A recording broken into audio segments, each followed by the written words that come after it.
Good morning mga kaplato. May share po ako sa inyo ng magandang balita. Sa unang pagkakataon po talaga mga kaplato ay natanggap ko na po talaga ang aking sahod kay Facebook.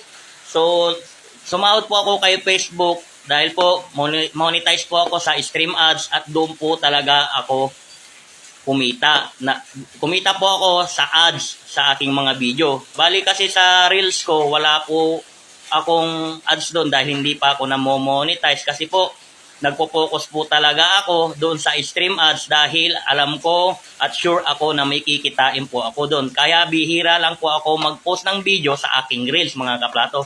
So ito po pala ang aking sahod mga kaplato. Abot kamay ko na talaga. Hawak ko na mga kaplato ang aking sahod. So bibilangin natin siya mga kaplato. 1,000 yan. 1, 2, 3, 4, 5, 6, 7, 8, 9, 10, 11, 12, 13, 14, 15, 16, 17, 18, 19, 20, 21, 22, 23, 24, 25, 26, 27, 28, 29, 30, 31, 32. 32 ang aking hawak mga kaplato na aking unang sahod sa Facebook. Bali talaga ang aking sahod po talaga ay 39,998 po mga kaplato. Pero yung iba po ay iniwan ko para po pangbayad ng utang yon mga kaplato. Sobrang saya ko mga kaplato dahil talagang sumahod na ako. Bali ngayon ko lang nakuha ang aking sahod dahil inayos ko pa ang aking page dahil po nagkaroon po tayo ng problema. Dapat nga po talaga last week ay sumahod na talaga ako. So ito yung sahod ko nung July, ng buong July, na July 1 to 30. So pumasok lang, napid lang po to nung August 21, tapos nag-process ng 1 week, dapat, last week nga dapat nga talaga ay sasahod na ako.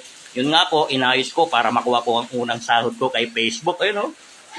Sobrang saya ko mga kaplato dahil marami akong gustong gawin.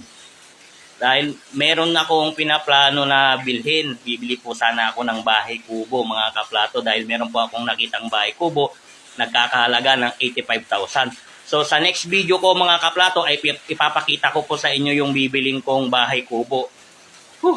Kasi sa Sunday, pupunta ako doon sa gumagawa ng bahay kubo para pag-usapan namin yung mga gusto kong design sa ipapagawa kong bahay kubo. Bali, ang papagawa kong bahay kubo ay 2 kwarto tapos yung may sala. Pang samantalang rest house namin ng aking pamilya. So, mga kaplato, kung hindi pa kayo sumasahod, hindi pa kayo na-monetize, magsipag lang po talaga tayo. Dahil kung masipag tayong gumawa ng video, mga kaplato, ay talaga pong walang imposible. Talaga pong sasahod tayo kay Facebook. Umiwas lang po tayo sa violation dahil nga sobrang higpit na ngayon ni Facebook mga kaplato. So hanggang dito na lang mga kaplato. Shinare ko lang to, pinakita ko lang tong aking sahod, hindi para magyabang, para po ma-inspired po kayo at mas lalo pa tayong magsipag sa paggawa ng content. Diba? Ganun lang yon. Kung masipag ka gumawa ng content, may kikitain ka kay Facebook. Yuhuhu! So, hanggang dito na lang mga kaplato. God bless you all.